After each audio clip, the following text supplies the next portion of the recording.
caused the success in our marriage. So we excited to share. We wrote down just a few points just to make sure we try to follow and finish up. But one, as cliche as it sounds, keeping God in the midst is what carried us through. We've been married for 7 years, and we're high school sweethearts, so we've been together for over 17 years. So we grew together, and I mean, honestly, God being in the center has what kept us together. And secondly, communication is so important to always communicate anything, good, bad, or whatever. Keeping a line of communication allows us to address situations, address issues, fix, or whatever it is that you have. And another thing that I want to also go over is pride and ego. You cannot have pride. You know, you have to put your pride aside and, you know, take ownership and not worry about how you look or whatnot to your spouse or to your partner, but just, you know, putting your pride aside. So he's going to go over a few points as well, briefly.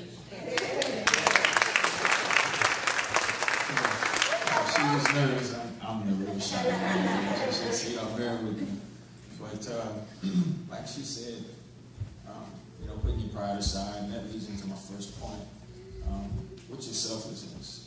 Okay, you're looking at someone that was rather selfish at some point, had an ego, as crazy as it may sound. You know, I was the guy who, you know, called the shots. You know, I'm not changing for anyone. You know, I am who I am.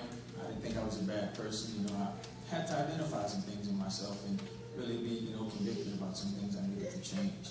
You know, not for me, but for the future of us. So, not being so selfish, not making it about myself, about what I want.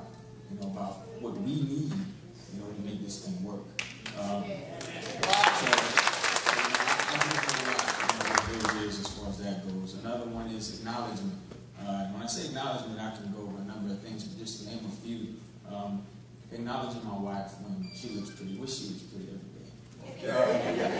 And not only physically, but spiritually. You know, she's a beautiful person. You know, acknowledging how strong she is in Christ. You know, acknowledging her walk.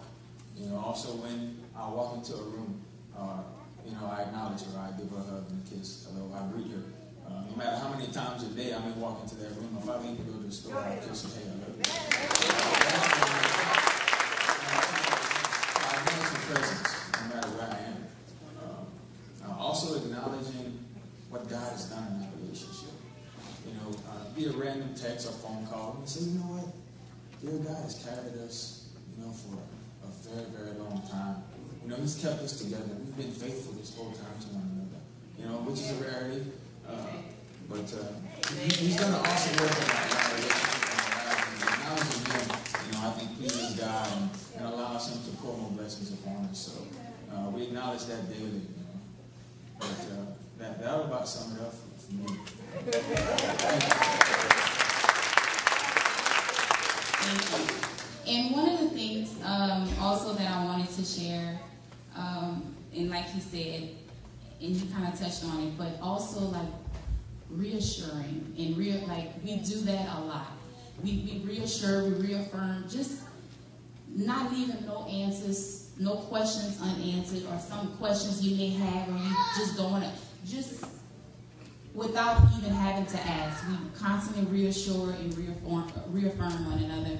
And so that helps a lot.